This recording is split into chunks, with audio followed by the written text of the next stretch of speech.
Hi, this is Jamie Castillo, and this is my video discussion post for Unit 1 PE 570 Values, Faith, Beliefs of Leadership. So, going into the first question, are leaders born or developed? I personally believe that you can have natural born leaders, but a good, effective leader taking a strong leadership role is one that's developed. I like to look at it as talent versus skill. You can have a talented free throw shooter, but you need to have a skillful basketball player to make it far. Um, in an article titled "Leadership Qualities in the Return to Work Process: A Content Analysis" done by R. Ace, they pretty much mention the idea of having a study where they look to see those who got a well-rounded education in leadership through their work or through college, and those who pretty much just started the job and showed qualities but didn't really have anything well-rounded. And they noticed in the study that those who took a longer leave of absence were under leaders who didn't really have that quality education, those well-rounded skills. So definitely supporting what my beliefs are in that sense. So yes, I do believe that a leader is one that is developed. There's so many skills that go into being a leader that not every single person has all of those skills, but you definitely can grow on them and build them as best as possible. What qualities make an effective leader? So in the same article, Leadership Qualities done by R. Ace, there was they kind of made the study so that way they showed a number or how good they were at leadership qualities. They took a survey of different supervisors. And so the ones that they listed here was the knowledge of the job, the knowledge to train others, the abilities to train others, the multiple of skills that they had, and the attitudes that they shared with their upper management and those underneath the employees underneath them. So they specifically picked those, and that's what they used to see which was a good effective leader.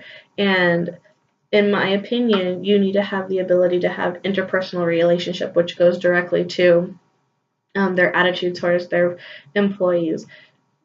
Employees want to trust their upper management. They want to be able to respect them to do their job well. But if they don't receive respect in return, or they're not spoken to correctly, or they're not given all the information, they can't do their job. The employees cannot do their job well.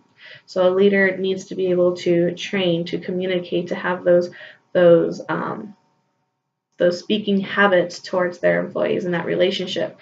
Another leader needs to be organized. You have to be able to know where all the paperwork is at, know the different documents that you have to have. You can't have a cluttered mess in your office or in your workplace or wherever you keep your data or your information, because otherwise if somebody comes to ask you a question, you're not going to know what to do. Another quality, in my opinion, is being passionate about what you have. You can't really be a leader and not be passionate about what you're leading. So if you're strong and you're strong-willed, people are going to be attracted to that, and that's what's going to grow numbers. That's what's going to grow your following. A leader can't be a leader if they don't have followers, in that sense. So you do want to bring those in. In another source that I use, the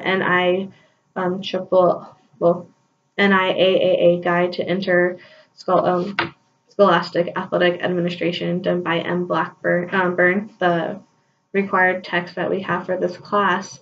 They were saying that so many different colleges don't have all the necessities, and that there's commitment, and there's you need to be able to understand how the program fits and how you want the program to fit.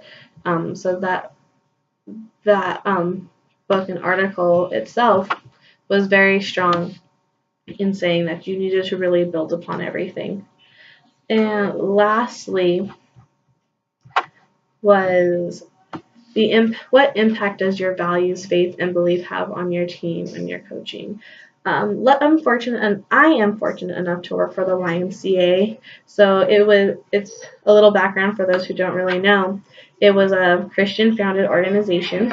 It's no longer affiliated with any type of religious groups today, but they definitely hire according to Christian morals.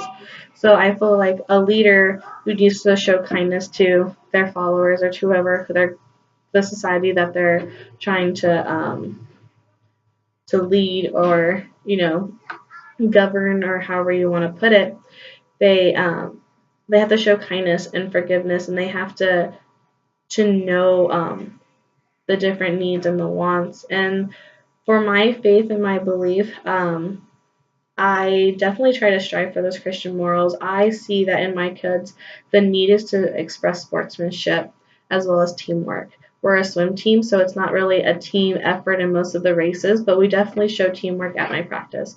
I want, instead of kids always fighting for the who's the fastest and kicking different people out if they're slower, like teaching them, oh, this is how you're supposed to do your arms, or encouraging them. Definitely encouraging is a big part, and I put those into my coaching techniques.